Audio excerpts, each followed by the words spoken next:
Olá, galerinha! Tudo bom com vocês? Hoje nós vamos iniciar a nossa aula com o nosso caderno base volume 1. E para tratar deste caderno, nada mais interessante do que começarmos falando sobre cor, que é o que dá vida em tudo que está ao nosso redor. Imagine como seria o nosso mundo sem cor. Não dá nem para pensar, não é, galera?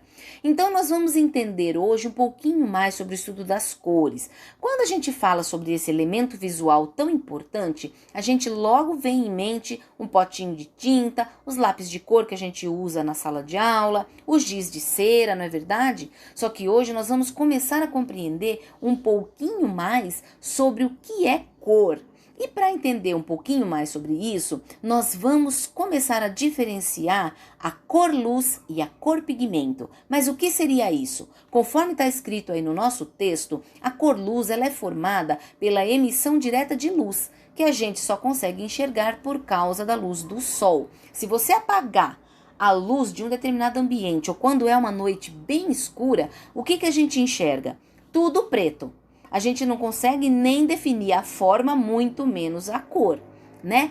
Então, a cor, ela obrigatoriamente, ela precisa da luz. E o que a luz faz? A luz, ela ilumina o objeto, né?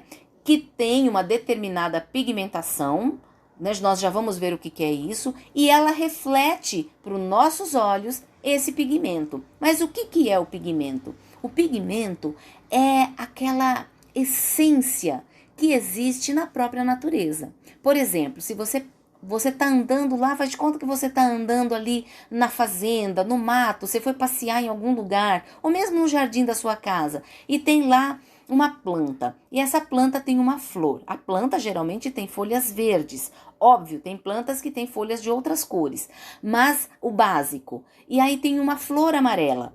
Por que a gente enxerga que a folha é verde e a flor é amarela? Porque na flor existe o pigmento amarelo e na folha existe o pigmento que é verde. Mas a gente só consegue fazer essa diferença porque existe a luz do sol.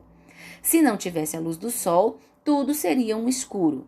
E o pigmento é exatamente isso. É essa essência, é esse... Como que eu vou dizer para você? É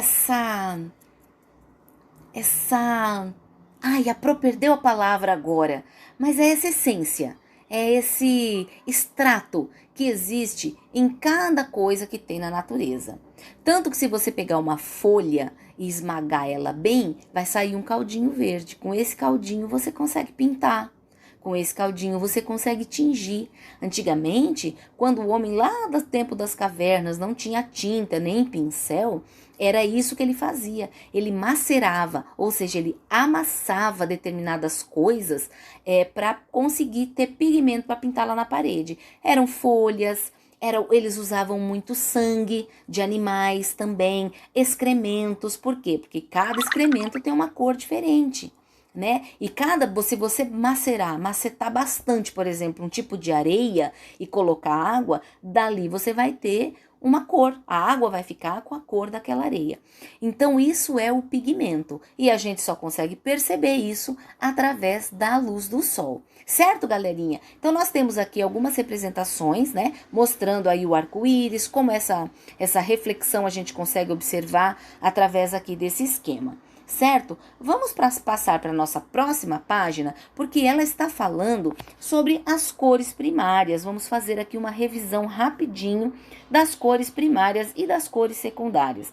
As cores primárias, como a gente já viu em anos anteriores, elas são as cores básicas. São aquelas cores que a gente não consegue através de mistura. Elas são as cores básicas. É delas que nascem as demais cores, como as secundárias, por exemplo.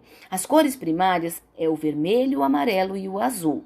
Essas cores são encontradas na natureza e elas trazem consigo seus pigmentos.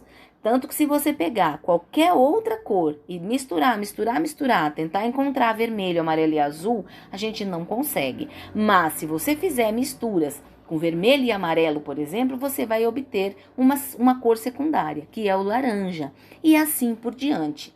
Então, como que a gente trabalha com esses esquemas de cor? A gente cria um círculo cromático. Isso facilita o nosso entendimento sobre as cores secundárias, terciárias e tantas outras que virão aí logo, né, daqui nos próximos cadernos, e fica fácil da gente memorizar quais são as cores primárias e esse processo todo para a criação de novas cores. Então, observem aqui na imagem que nós temos as cores primárias e aqui nós temos um diagrama mostrando a formação das cores, em que o vermelho e o amarelo resulta no laranja, o azul e o amarelo no verde, o vermelho e o azul no roxo.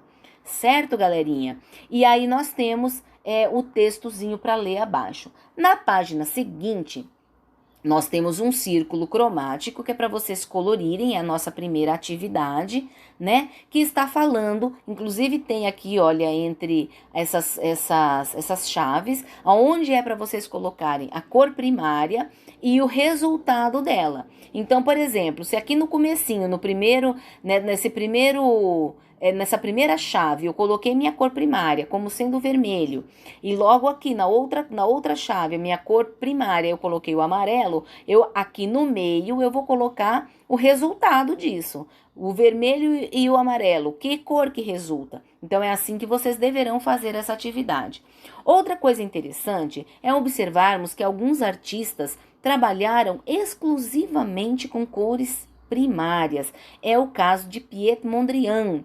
Esse cara aqui, além de usar apenas cores primárias, o preto e o branco, ele também destacava formas geométricas e linhas, né? Porque as linhas todas eram feitas em preto e os espaços, ou ele usava as cores primárias, como vermelho, azul e amarelo, que nós estamos vendo na imagem, ou ele deixava esse espaço em branco. Mas será que branco é cor, professora? Bom, esse assunto fica para o próximo capítulo, certo, galerinha? E nós temos aqui duas atividades para fazer. É essa do círculo cromático e mais aqui abaixo, que tá bem pequenininho aqui no rodapé da nossa página, que é para você soltar a sua imaginação e criar um desenho usando as formas, né, as formas geométricas e as cores primárias. E aqui está ressaltando, não vale copiar o do artista Piet Mondrian. Nem precisa, né, galera? Vocês são mega, hiper, super criativos. Então, aproveita esse espaço embaixo para criar uma obra de arte, lembrando, usando só as cores primárias, vermelho, azul e amarelo. E solta bem essa imaginação, que eu sei que o trabalho vai ficar maravilhoso. No final, posta aqui para tá bom? Para eu poder colocar ali a sua participação, que é tão importante na nossa aula. Certo, galerinha? Ó, um beijo para vocês. Precisando, não fique com dúvidas. A Pro tá sempre aqui à disposição.